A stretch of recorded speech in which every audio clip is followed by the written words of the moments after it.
advocacy organizations, other people to actually utilize our research to inform the work that they're doing. So within the context of boys and men of color, we not only believe that it's important to include the AAPI population, but there's actually much that could be learned through the study of AAPI boys and men that's applicable to how we think about other racial minority groups in the US. And so I'm really excited about the opportunity to have that discussion with some of our panelists.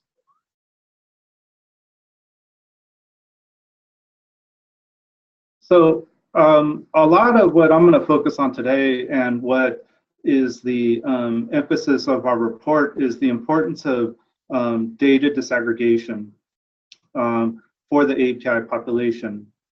So in a general sense, you know, we have this problem where APIs are misunderstood, they're misrepresented when it comes to what's happening in the research community, in policy debates, and in the development of campus services and programs. And what the primary issue is that aggregated data, so it's the treatment of the API community as a homogeneous group. This data provides a misleading statistical portrait of a diverse population.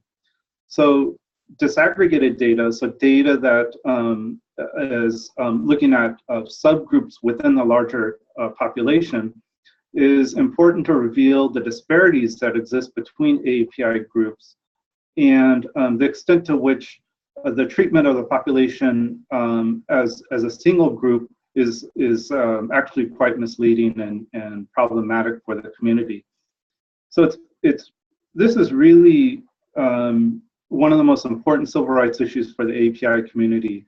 I just got back from Washington, D.C., and you know, we've actually had a lot of advocacy groups that got together for API Heritage Month, which is now, it's May. And, you know, we all kind of agreed that this is like the civil rights issue for the API community. Without data to be able to identify what's going on for different subgroups, you're really rendering the most marginalized and vulnerable groups, you're rendering them invisible, right? And you're concealing what's happening to these particular subgroups. In this report, we talk about a lot of areas that are relevant to RISE more generally, but I'm going to focus this presentation on education, which is my primary area of expertise. But I will say a little bit about what we mentioned in the report when it comes to employment, violence, victimization, and incarceration, and physical and mental health. But I do think it's important to have a discussion about education in particular because, you know, this model minority myth, this idea that APIs are universally successful when it comes to education, you know, they're all going to college, they're all, you know, happy and healthy and having a great time and don't face any challenges, don't have any unique needs. This is something that's really rooted in education, right? And so, so that's what I'm going to focus on today in terms of my presentation. So I'll just go through some of the highlights from the findings from the report. And I'll begin with high school completion. So what we found is that aggregated data is concealing incidences of low rates of high school completion for particular API subgroups. So this is particularly true in some school districts with high concentrations of low-income API students in places like Los Angeles, Oakland, San Francisco, and New York. So you have some school districts with that might be, you know, 40, 50% API students. And we're seeing high rates of students dropping out, being pushed out, or being relegated to you know, the second chance schools, or, you know, we have various names for these different programs. And so when we think about the issue of high school dropout rates, APIs unfortunately are not typically included, but there are instances where we're seeing high rates of high school dropouts for particular groups. There's also differences in the completion rates between male and female API students within the same ethnic subgroup. So take, for example, the dropout rate for Guamanian males. It's 2.5 times greater than the dropout rate, high school dropout rate that we find among Guamanian females. So we provide some information on that in the report. And then there's also the issue of the experiences of male and female API students, which vary and are important to kind of recognize. So they're being socialized differently. They're facing different kinds of stereotypes and treatment by educators, peers, and in their communities. And it's a particular problem for Pacific Islanders and Southeast Asians that are often perceived and treated as being violent and being a part of gangs and being a problem in the community.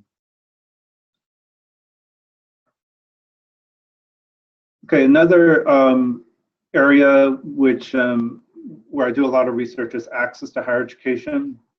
And what we find is that aggregated data is concealing differences between API ethnic subgroups when it comes to the college-going rates of high school graduates. And if you look at like Native Hawaiian males, for example, who graduated from high school, they're half as likely as APIs in the aggregate to attend college.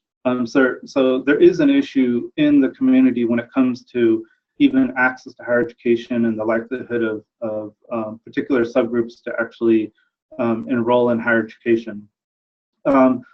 Similar to the high school dropout rates, there's ethnic subgroup differences in the college-going rate for males and females. The college-going rate for Native Hawaiian male high school graduates is much lower than it is for their female counterparts. So it's about 49% for Native Hawaiian males, and it's 69% for Native Hawaiian females.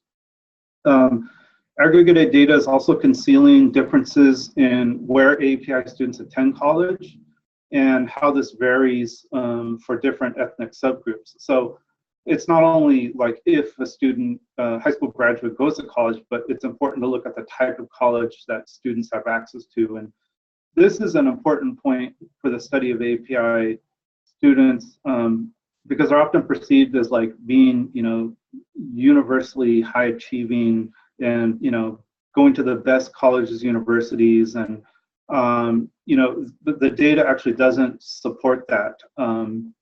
If you consider the extent to which API students are attending community colleges, for example. So in California, Nevada, and Hawaii, so these are 3 states with the largest concentrations of API students in the nation. 50 to 60% of API male students attend community colleges. This is where fewer than 15% are earning an associate's degree or transferring to a 4-year institution. So access to higher education, whether they're going to college at all or if they're gaining access to 4-year institutions, this is indeed an issue for the API community. All right, a lot of emphasis these days is shifting from not just getting students into college, but also helping them finish college with a degree. And so we've looked at degree attainment within the API community. What we're finding is that aggregated data is concealing differences between API ethnic subgroups and the likelihood students will finish college with a degree. More than half of all Hmong, Laotian, Guamanian, Native Hawaiian, and Samoan men are going to leave college without a degree. It's some groups like Samoan males, it's 62%. It's very high, right? So 2/3 of the students who are starting college are going to leave without a degree. Among particular ethnic subgroups, there's also differences in degree attainment rates for men and women.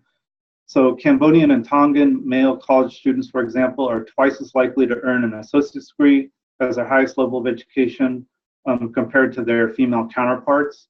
So the Tongan and Cambodian female students are more likely, when they finish college, they're more likely to have a bachelor's degree or more as their highest level of education. So it's also a matter of, if you think about the pipeline and their trajectory through college, and this is something that's also an issue for AAPI males. And then there's issues around, this is an area where we need a lot more and better research. It's this issue of how AAPI male students are facing challenges with how they're perceived and treated in higher ed settings on college campuses, and how they experience and are affected by things like the campus climate. So there's a growing body of research on like AAPI male fraternity members, and men who are involved in certain clubs, organizations, and so we need a better sense of like what their actual experiences are and how that contributes to their outcomes and their experience and their trajectory through higher education. Okay, another really important finding that we highlight in the report is this issue of intergenerational mobility. And we don't talk about this enough generally, but it is something very serious. It's a trend that's new and has not occurred.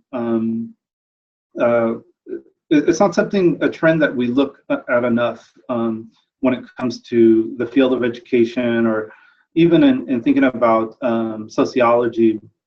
But what we're seeing among certain groups, particularly among men, is downward intergenerational mobility.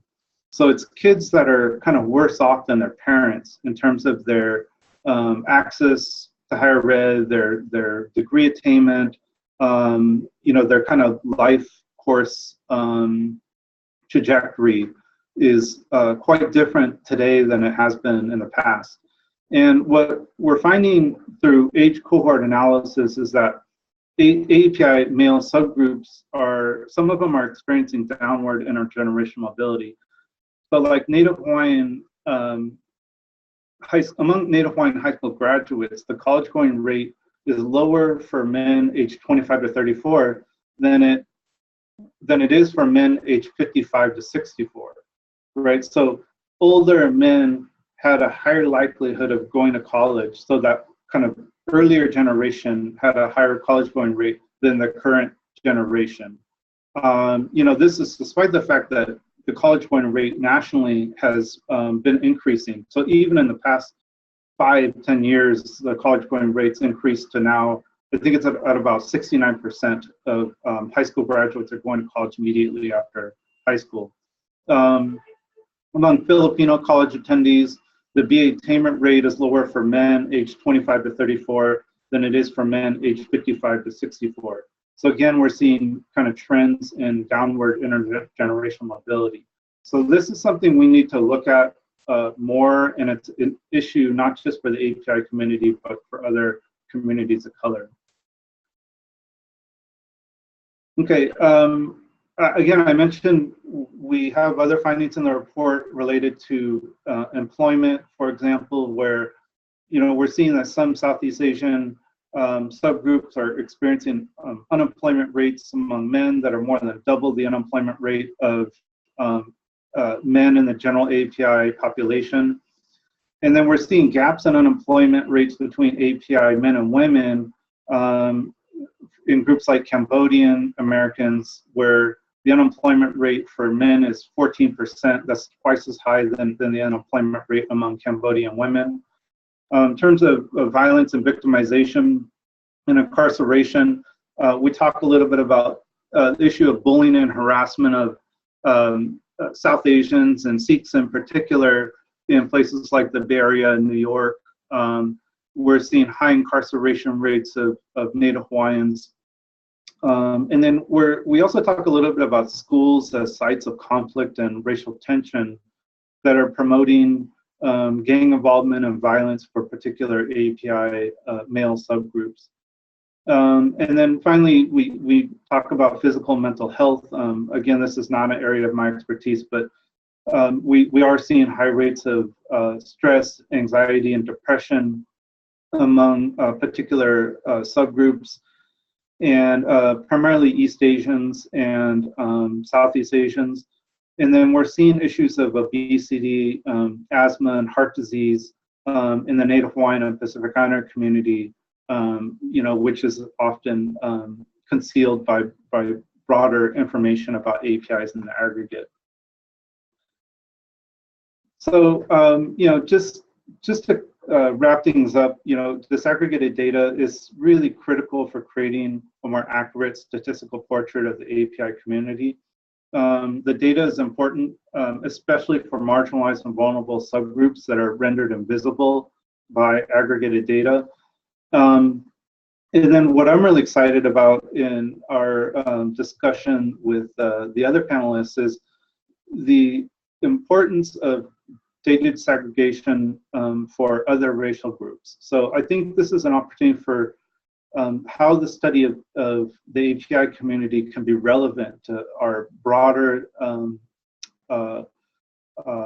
study of race, and the social construction of race. And we have a project in partnership with ACT's Center for Equity and Learning, and they basically supported us to be able to bring together a group of scholars to talk about racial heterogeneity across other racial minority groups. And so it's really great to be able to have Crystal and Desiree join us, both of whom were participated in this project. And we're going to be releasing a report this summer where we talk about the importance of racial heterogeneity across groups. And we had some great scholars in addition to Crystal and Desiree, Gloria Latson-Billing, Michael Omi. We just had like some of these like top thinkers in the field. With not just the expertise around race generally, but about how race operates for particular groups, and how to interrogate that in a way that can help inform practice and policy. So with that said, I'll pass it back to you guys so we can have that discussion. Thank you.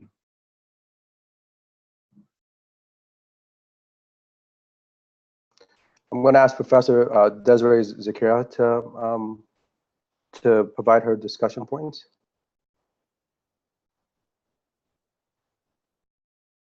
Thank you. Thank you, Dr. Teranishi, and your colleagues as well who couldn't join us today, for putting together a really important report that, as you mentioned, isn't just significant for thinking about the complexity within the AAPI community, but across all of these communities that have these pan-ethnic labels to refer to large groups of people. And what it reveals is the way that data really is so powerful, right? And is often used as a tool for oppression, and can be used as a tool for advocacy and for social change, right? And so that's kind of where my thinking around this report really centers, is really in the, not to get too nerdy on everyone in the audience, but really the power of data. Data in terms of numbers, because really that's what policymakers look at. And so when policymakers give an excuse of, well, we're only using an Asian category because we don't have enough, right, to be able to do any statistical analysis on any subgroups, really what they're doing is stripping the humanity of groups of people that have very distinct experiences, right, and saying, well, your humanity isn't sufficient for us to pay attention to. right? Instead of thinking creatively beyond, well, we need a certain N to do a regression, right? Instead of doing that and saying, well, let's recognize that there are only 5 people in this subgroup, but these 5 people have a very different experience, right, than the overall campus community. Are we saying that these 5 students, for example, in higher ed don't matter, right? Are we saying that their experiences don't matter? And are we making excuses to not pay attention to those distinct experiences?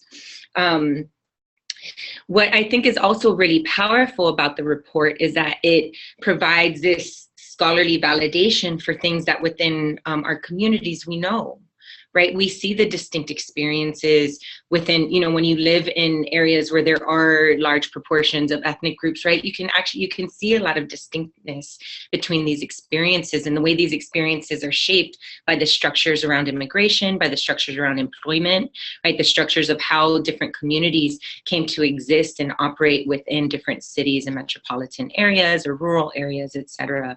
And that's really another key highlight of the power of data and the power of critical data and the power of scholars who push beyond what would be a data limitation section, right? That often we see people write the little paragraph, well, data couldn't be disaggregated, and then they continue with, what can be really important findings, but also can be really harmful in a lot of ways in these gross generalizations.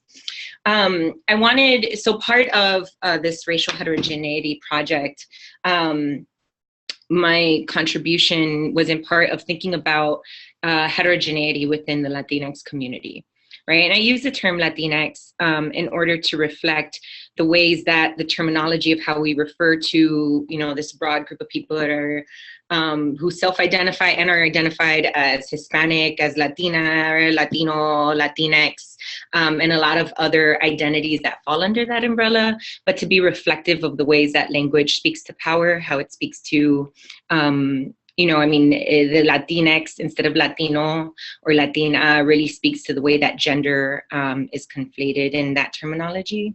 And so being inclusive of all genders in the way that we talk about the community. So in this chapter, what we worked on was trying to contextualize first, why is it that there is this pan-ethnic label, right? Which really raises questions that I saw reflected in the report of raising questions that are questions about why do we have to disaggregate this, right? Why didn't we start with disaggregation? Why do we have these 5 broad categories, right? And part of what we did was try to trace the history of the value of that pan-ethnic label of Latinx, right? And how it really came for political power, how it really came for how do we advocate against, the powers that be for recognition of the distinct forms of oppression being experienced by the Latinx communities in all these different areas of the US.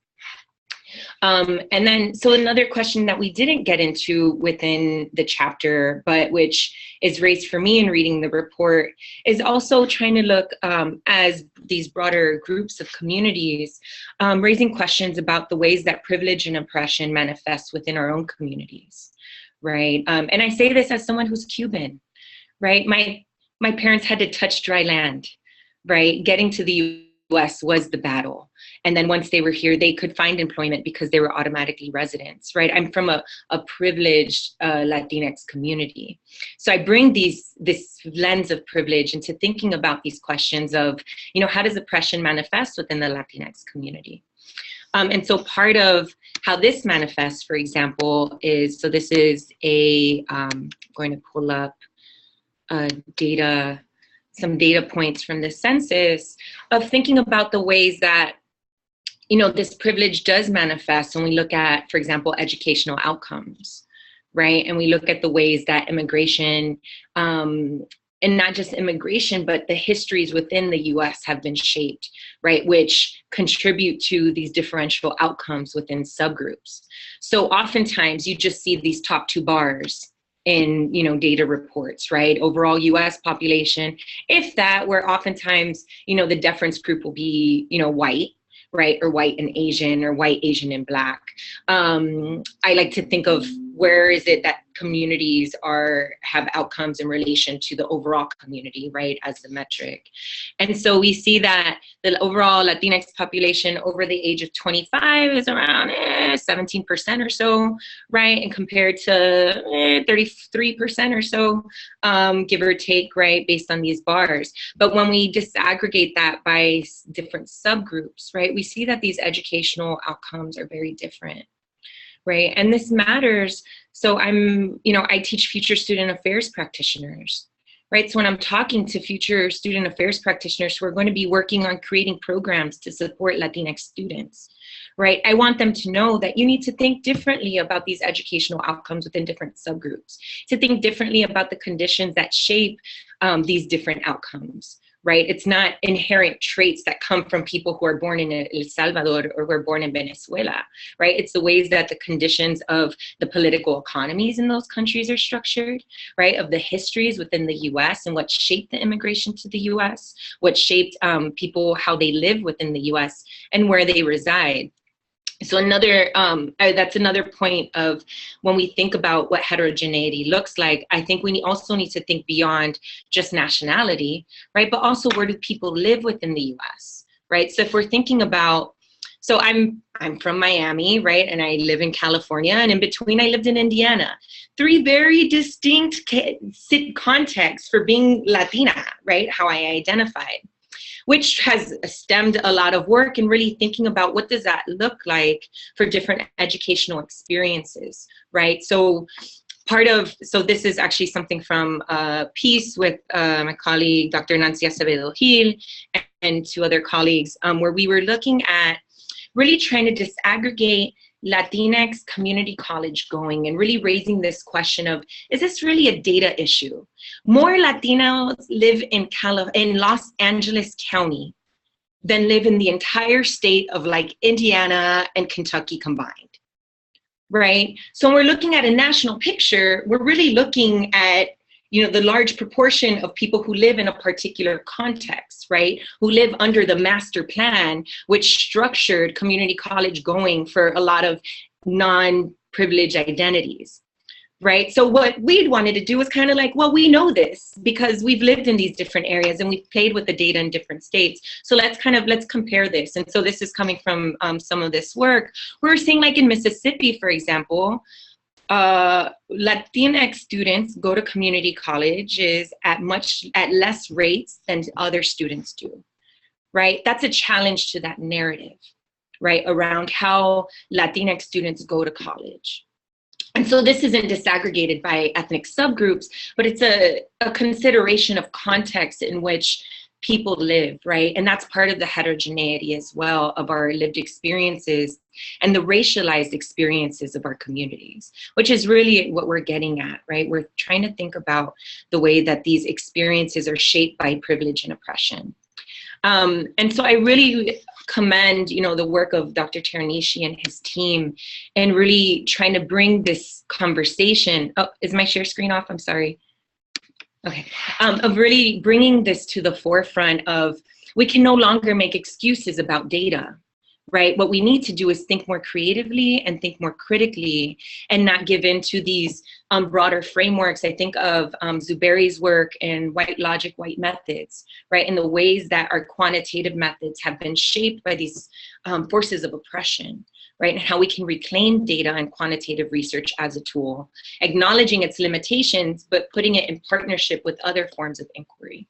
And so I'll stop there. I feel like I went on a little bit too long, and I want to make sure that Crystal can speak and contribute. Thank you. Thanks, Desiree. I would completely echo the comments that you made. I see Robert's work being just so essential to truly understanding the experiences of subpopulations that are often overlooked, as he mentioned during his presentation. And I really appreciated 2 kind of key things that I heard in addition to what you mentioned. One, that the issues that these AAPI communities are experiencing is really an educational pipeline issue, that we're seeing students dropping out of high school, not making it through into college when in fact so much of the rhetoric around Asian American Pacific Islander individuals is that, again, they're all college going individuals. And so really taking a step back to truly look at this as a pipeline issue.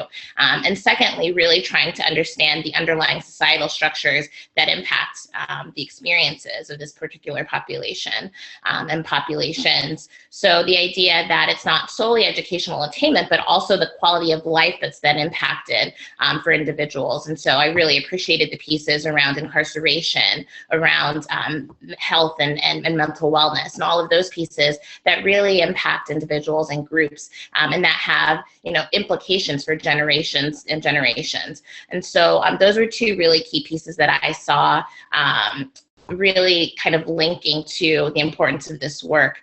But in terms of my own work, I also saw a lot of overlapping similarities. And so in the work that I do, again, I look at African and African diaspora populations, or populations that are oftentimes termed Black immigrants. And as Robert said, with AAPI groups often being misrepresented, misunderstood, and overlooked, I often find that Black immigrant populations experience that same outcome. And so oftentimes we see that population subsumed within the African American population, and their experience is kind of zeroed out. Or we see this other kind of narrative that's similar to the AAPI community, this model minority kind of myth that exists. Because in part, there has been a lot of educational attainment that's happened amongst the first generation of Black immigrants in this country. We see on any typical college campus about 13 to 40% of a Black population, Black student population being comprised of Black immigrants. And so just, as a heads up, when you're doing a study on Black students in higher education, you're doing a study on Black immigrants, unless you're being very careful in terms of taking them out. And we don't often see that happening. We just see their immigrant identity being ignored. But the flip side of that is that there's this concept that because these students have been able to access college, that they're just, again, doing fine. Whereas when we kind of look at the data more closely, we're seeing that their educational outcomes do not kind of match their access, that they haven't been as successful in terms of attaining college degrees. We're seeing downward mobility, again, across generations from first to second generation of Black immigrants in terms of median income. We're seeing Black immigrant men earning lower wages than African American males overall. There's so many pieces. Black immigrants are more likely to be poor than native-born populations, even though they have a higher engagement in the labor force. And oftentimes, their degrees, again, don't translate into higher levels of human capital. And so when we really don't take the time to really unpack the statistics that we see presented, we kind of have this overarching narrative that isn't always completely accurate. In addition, I would say, and I'm kind of curious about the Latinx and the AAPI communities, but I've also found in my work that sometimes the idea of disaggregating data has been seen as something that could be divisive within the Black community, and that is also a challenge with the work that I do. Because I think the idea that disaggregating data and really looking at the experiences of subpopulations helps us to even greater meet the needs of populations, both Black American and Black immigrant. This idea that taking a look and better being able to understand and serve these populations is divisive, really, I think, just serves a kind of white supremacist narrative. And so, there's that piece that I found very challenging in my own work. And so I'm just interested in terms of whether that's shown up in your work as well. And then lastly, I would just say that in terms of, this project, I've just been really fortunate, and I felt fortunate to work on the piece with Black immigrants, to contribute to it with Kimberly Griffin, who's at the University of Maryland, College Park, to kind of, move away from a homogenous outlook on populations and to really kind of consider moving beyond a one-size-fits-all approach to understanding their experiences. With Black immigrant populations, again, we really see that immigrant identity being stripped away from individuals after the first generation. And so again, we're not collecting data typically, or asking the question of Black individuals whether their parents were immigrants or grandparents were immigrants. And so we oftentimes quantitatively don't have a very strong idea in our education data about these experiences and what that looks like. Because when we ask individuals who are Black to state their race, their ethnicity and their nationality aren't asked as well. And so that is a major issue that we're facing. And so it's really great to see in other populations how the advocacy is happening and how greater data disaggregation is also occurring. Great. Thank you, everyone. I'm at a loss for words. Very powerful presentation, lots of new data being sort of shared with us. So what I want to do is take the next 30 to 45 minutes or so, sort of engaging the panelists on a more sort of complex conversation around, data disaggregation, and then of course bringing it back to the AAPI community, since of course this webinar is about uplifting historically underrepresented and marginalized population. So the first question I think I want to throw out there, and feel free to just sort of, this is just to everyone really. The first question is, in my own work, right? I'm Cambodian American, right? Before I was a scholar and a researcher, I was a child of refugees. Both my parents, everyone was killed during a genocide. I grew up in Texas with a lot where racism was so deeply structured that it was almost ingrained in our DNA in a sense. And so, before I was able to kind of go out and graduate from high school, go to college and earn my degrees and so forth, as the youngest of 4 kids, I saw my 3 siblings sort of stuck. And so the things that are being shared here are things that I actually lived through. And so in my own line of work, it's sort of saying, okay, data aggregation is indeed conflated, but on some level, so is the term Asian American and Pacific Islander, right? That is also extremely conflated because to Desiree's point, there's this sort of degree of oppression and privilege that we don't really talk about in the AAPI space, specifically as we then start to unpack these different subgroups. So the question that I want to throw out there is this, and let's be a little risque here, right? Because I think, in my own line of work, what I'm seeing in the race and equity space are 2 sort of subgroups. I see, on the one hand, folks like Desiree and Crystal, who are sort of receptive and very sort of open to data disaggregation, particularly for Asian Americans. But I also see a subgroup within the race and equity space who aren't necessarily receptive, right? I've had a conversation with someone at AURA, whose name I will not note publicly, who said to me that Southeast Asians aren't an oppressed group. They said that Southeast Asians are immigrants. No, we're refugees. So as we're thinking about this, the question that I have to necessarily throw out there is, when we talk about white supremacy, that's certainly one area of structural inequity that we have to face. But there's another area of structural inequity that we also have to face in the race and equity space, right? So the question is, when we think about structure and culture and how they play against each other, right? What does all of that look like as we start to unpack for the Asian American and Pacific Islander community? What are the structural and cultural factors that continue to hinder progress within this particular space? So I'll just throw it out there. Maybe Robert, you want to jump on this? Yeah, I'll take a stab at that.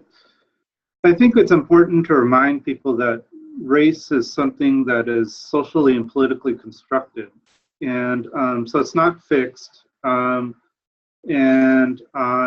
It's something that is conceived of and defined by society and our government, and there's various historical and social and other factors that kind of create what race is. And so, a lot of folks talk about race as a project, and so even how we here are talking about race and the importance of heterogeneity within race, that's one perspective on it. And I think it's an important perspective, and I think it's something that can help push the boundaries of how we think about and enact race in America.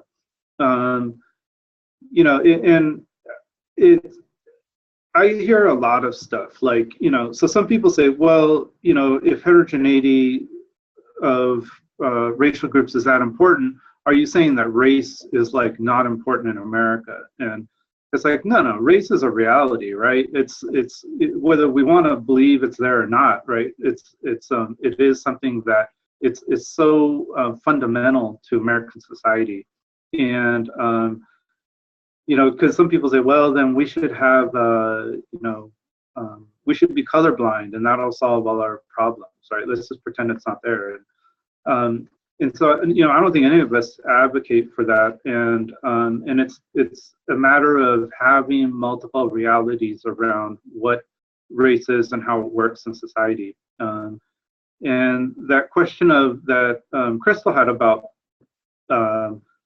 advocacy and some of the challenges around how you can be a part of a larger political group, but also be able to represent the interests or perspectives of subgroups.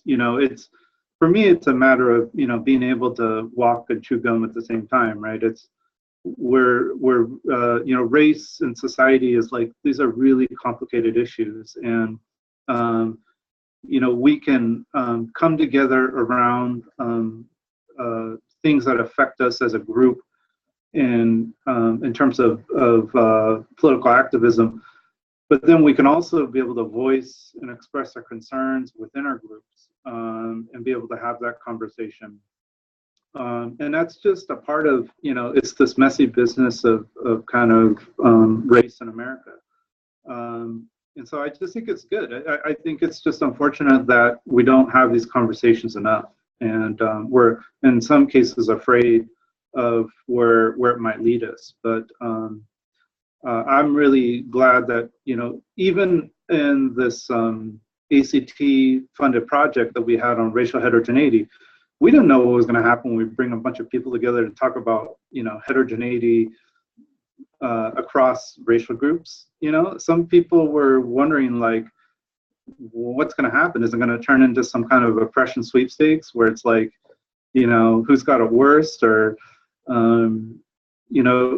but it was awesome. And I think that's what's going to be revealed in the report, and how it'll be received by the public.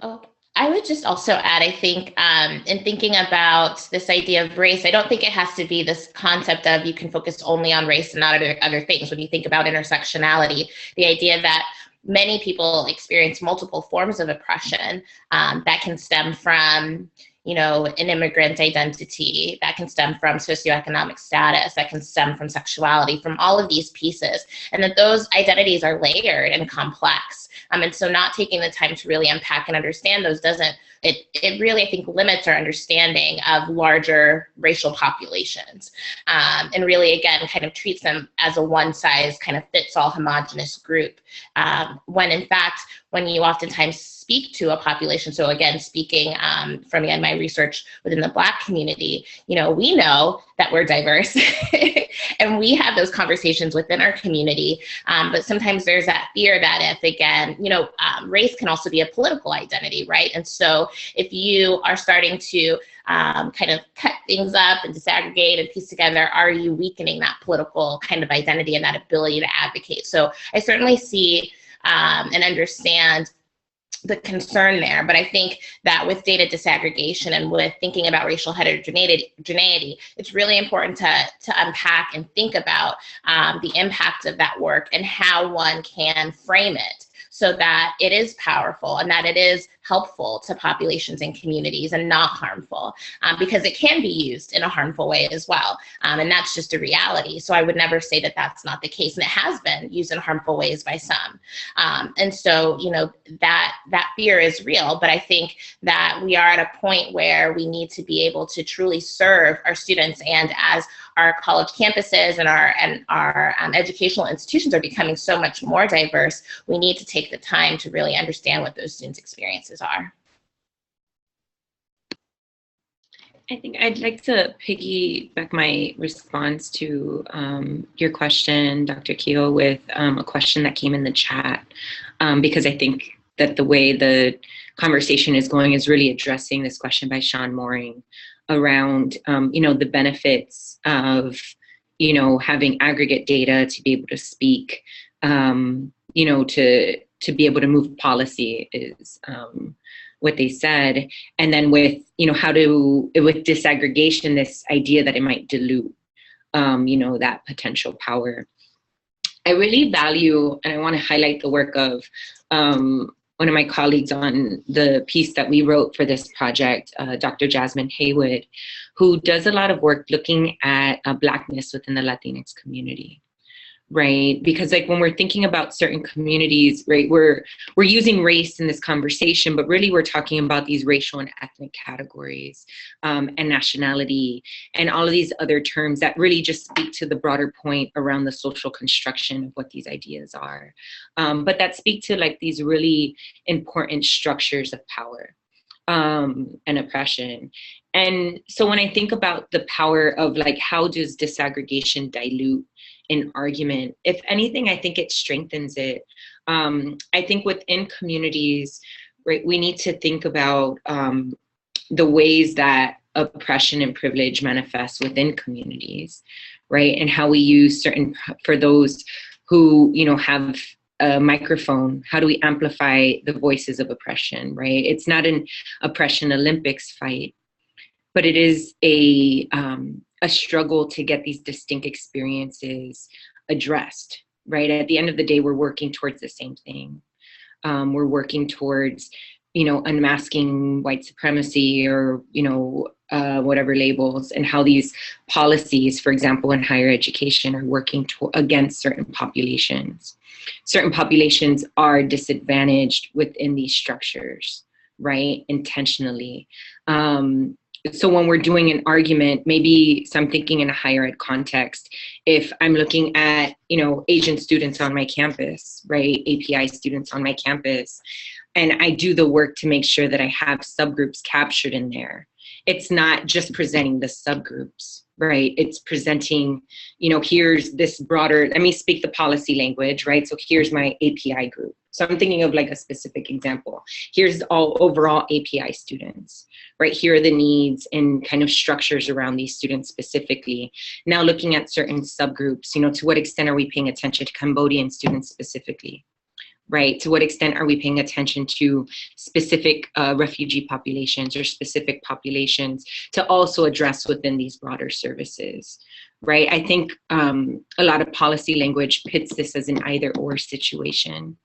And it's our work to reshift that this isn't either or, it's a yes and, right? And how do we as people who are charged with thinking about these things, you know, in the bigger picture, we have the privilege of being faculty members who can think about these things, right, and try to influence public consciousness. It's our job to push that creativity and imagination about how to disaggregate data and reshift that conversation. Great, thank you so much for that. And I think, you know, it's I think it's a question that isn't going to be answered in the way that is going to sort of, you know, paint a more complex picture for the AAPI community. It's not something that's going to happen overnight. I think the fact that we're having a conversation and we're looking, to your point, Desiree, looking at it not so much as an either or, but is this and that. And I think that, to me, is the sort of right mindset. And so I think with that, I would like to maybe ask a different question, which would be a great segue to kind of build on sort of best practices and learning from what we already know.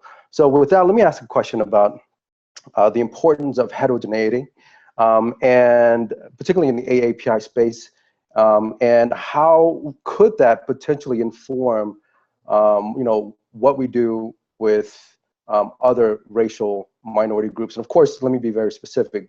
The main racial categories typically are African Americans / Black, Latinos, you know, Latina, Latino, Native Americans, and then of course AAPIs. So maybe Robert, you could take that question, you know, and everyone else just feel free to jump in.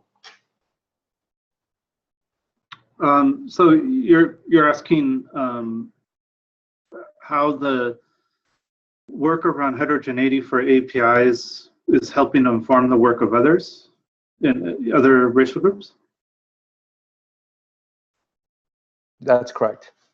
Yeah, I mean, well, you saw it in Crystal and Desiree's presentations, and I think the interesting thing about it is that what I'm hoping that it is going to start to reveal the more that scholars are pushing into this space is that we've always kind of been conscious of it, and maybe even kind of subconsciously, but we've always kind of pointed to the fact that there are differences within our populations that are important to bring attention to.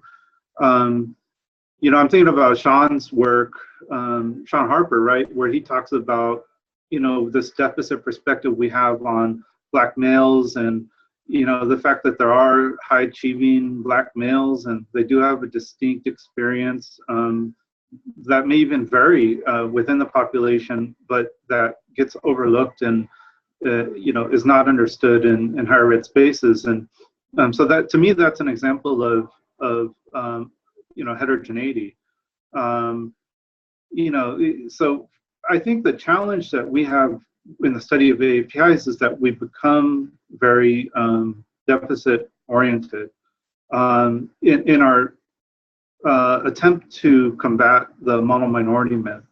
And so I think the thing that we need to be better about is not just being reactive, right, and trying to like push back against the broader kind of societal discourse about APIs, but also begin to delve into what is success, what does it look like in the API community, and you know, so not just focusing on like the deficit perspective. So that's the other kind of tricky part about it, is it can be kind of a double-edged sword, and we need to be more careful about that. But with that said, you know, I do think, you know, we need to understand, like, well, what is the cost of success? And I don't think that's just a question for the API community, but I think also among a lot of students of color, you know, we're being pushed and we're driven to the point where, you know, I think there is a tipping point in terms of stress and anxiety and our desire to succeed. And you know, these issues around imposter syndrome and, you know, other things that come up and how it plays out for people in positions of power and people who have succeeded. So I think these are all areas where they start to get revealed, and it provides a space for us to think about this more carefully when we think about you know, the educational trajectory of particular racial groups.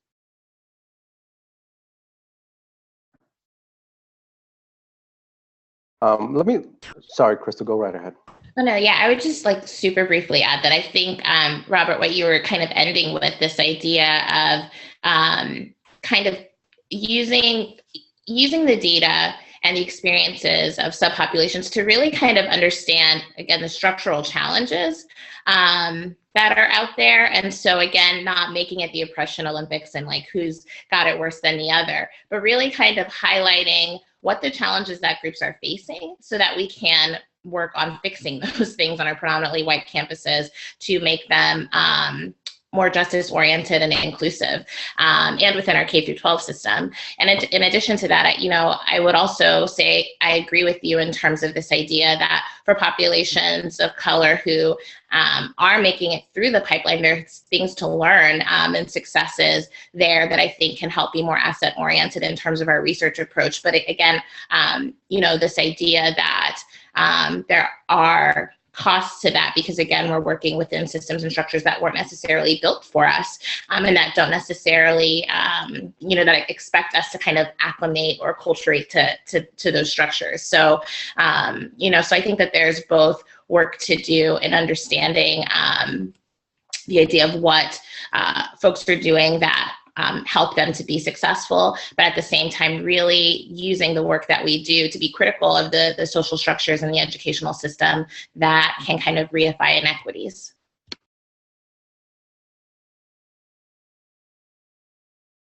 Desiree, anything? Okay. So let me just have sort of a follow-up question to that, Robert, because I think in my own line of work, one of the struggles, it's not a struggle, the tensions that I come across on a daily basis is, the avoidance of a deficit model, right? When thinking about marginalized, Southeast Asian populations, subpopulations, for example, right? Trying to avoid that deficit model so that we focus on what we call the asset-based model. But in the space of the AAPI community, where the model minority myth, which is really a semantic substitute for structural racism, where the model minority myth is something that we live with, and it was constructed not by us, but by, a system of oppression that was here long before any one of us was even born. So help me better understand, like, how you said it was a double-edged sword, but let's unpack that a little bit. How do we talk about our successes when the reality is that racism paints a picture of ultimate success for the Asian American community? How do we balance that in a way that is authentic and real, and that doesn't hurt our communities?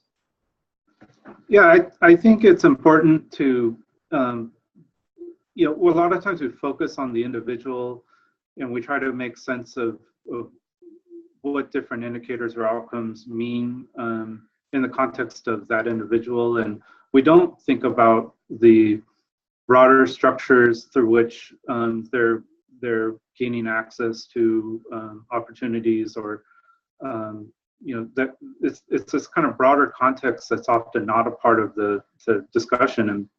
And so I think, the more we focus on, like, if we know that half of Asian Americans are going to community college, then it probably makes sense for us to do some research on community colleges to understand, the college experience of API students.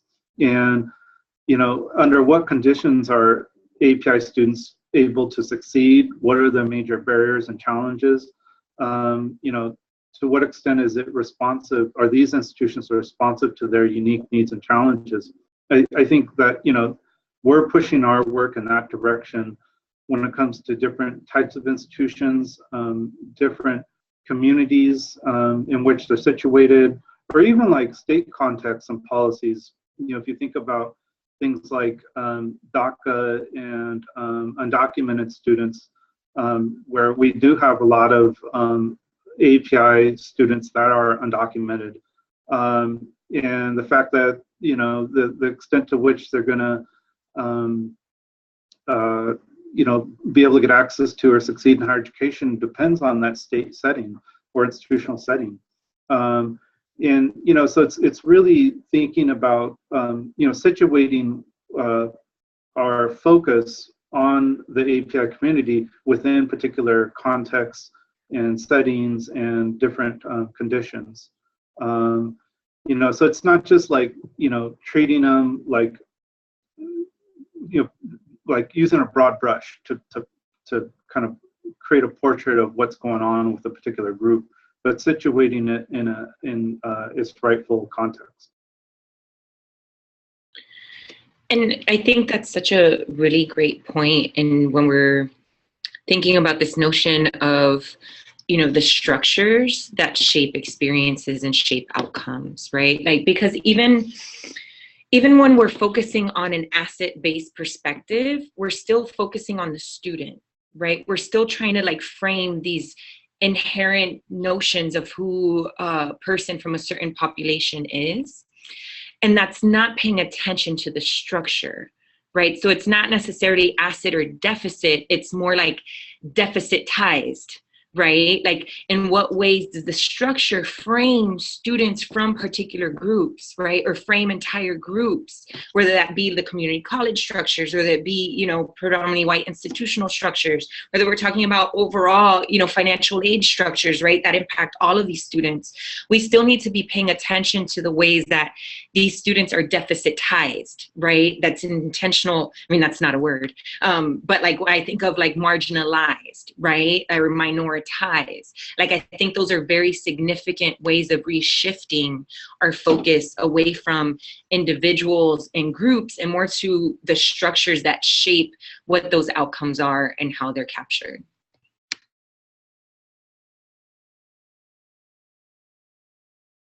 Let me take this opportunity to invite our guests. If you have questions, please use the chat functionality at the bottom of the page. Send us your questions. I'm happy to read them out. And as you're sending questions over to us, let me go ahead and read one question from an audience. So the question is, I recognize that data disaggregation is important to understand the uniqueness of subpopulations within one group. However, working within groups and across cultural groups is critical to gain political support. The question is, what suggestions do you have to improve cross-cultural support and partnerships? I could take a stab at that. I think that the interesting thing about data disaggregation and thinking about intersectionality, it actually, in my opinion, opens up new opportunities for building coalitions and thinking about advocacy. So, you know, again, thinking about like this interest in and support for undocumented students, you know, and how this is, you know, it's become kind of a racialized issue, right? It's people think that it's, you know, Latinos are what define the undocumented student experience. In fact, like a place like UCLA, where we have 700 undocumented students, more than half of them are API students. You know, so the other thing that is revealing, so it's not just about the racial backgrounds of the students, but you know, they're very diverse in their majors. You know, so we have a lot of STEM students that are undocumented. A lot of them are transfer students. A lot of them face challenges around, you know, being commuters and, you know, going, you know, traveling long distances to get to school. When we think about food insecurity, you know, it's something very prevalent among undocumented students. You know, so it's like it opens up, it helps us to kind of challenge the perceptions that we have about for whom these issues are relevant and, you know, where advocacy should occur. So, you know, that's just one example. In terms of immigration policy more generally, you know, a lot of the issues that are happening around, you know, the visas and the travel bans and, you know, a lot of these things, they're being perceived as like, you know, a Muslim ban, but in fact, you know, it's something that's a challenge for a lot of people in the API community and their families, as well as people who are coming from Asia to go to school or to work in the US. And so the more we can kind of get people to think about these things differently, I think is helpful in thinking about building coalitions.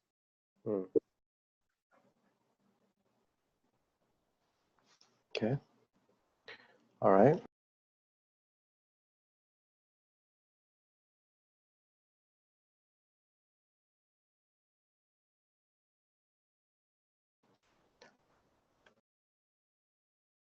It was good. Okay, yeah, technology here. So there, I apologize for that. So there aren't any other questions. So I think with that, let's go ahead and segue to the last portion of this webinar, which is let's end with, you know, some closing thoughts on next steps. You know, what should we be doing with the findings that you were able to sort of come up with, Robert, and your team? What should we do next so that we can translate policy into action? And I'll just throw it out there. Well, you know, so for the broader theme of RISE and its focus on boys and men of color, I think it's important that we're always asking the question about, you know, despite the effort to be inclusive of you know, boys and men of color more broadly, you know, to what extent are we being, I guess, affording particular groups with a voice and perspective on the issue? So a lot of times when we go from a Black male of color perspective to boys and men of color, you know, then it's like, okay, then it's Black and Latino, right? but it's often not inclusive of the API community or Native communities. And I joke around a lot with Lee Bestoy. We're like always the people they add on to these committees to like, provide that perspective. And it's funny because we're always in the same meetings together and sitting next to each other. But, it's like, so it's not just a matter of like, adding on the people so it's politically correct, but it's like really thinking about what we can learn from the inclusion of these groups to inform the broader discussion that's happening about solutions and strategies, and thinking about the problems and the solutions and from a different perspective. So I hope that's what our work does, and it's also highlighting the fact that the study of APIs can help inform how we think about broader structures and systems. That can inform how we think about other racial groups.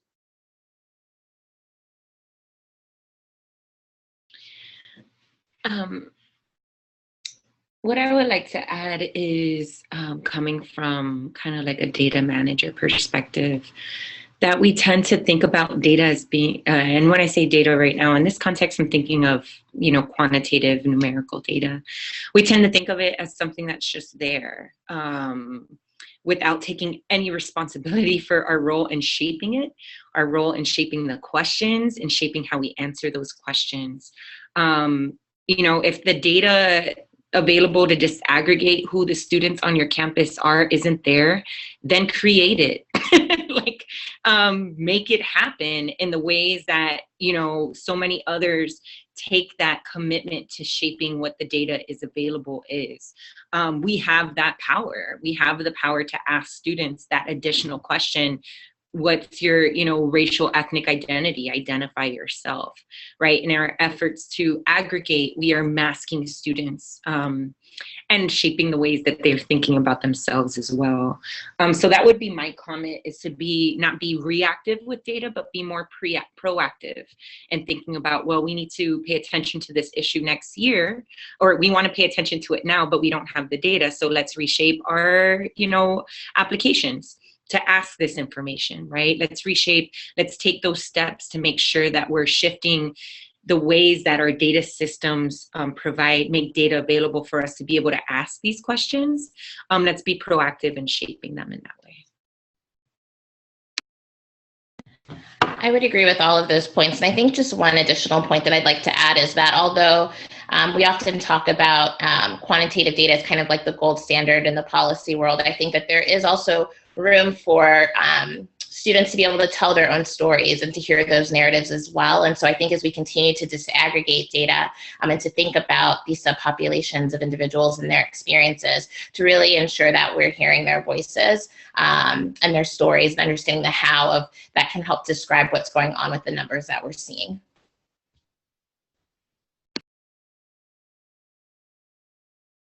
All right. Well, before we end this wonderful discussion today, are there any final thoughts from any of the panelists? Robert, Desiree, Crystal, any last words? Words of wisdom, perhaps?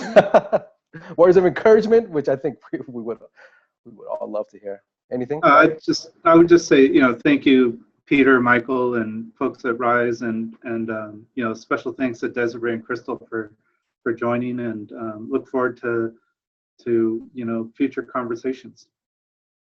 Great.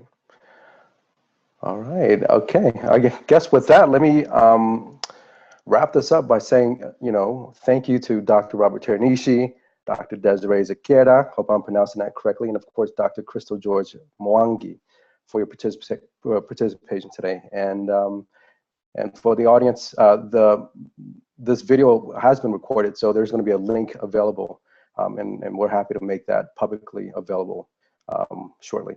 So with that, thank you all and have a great day. Thank you.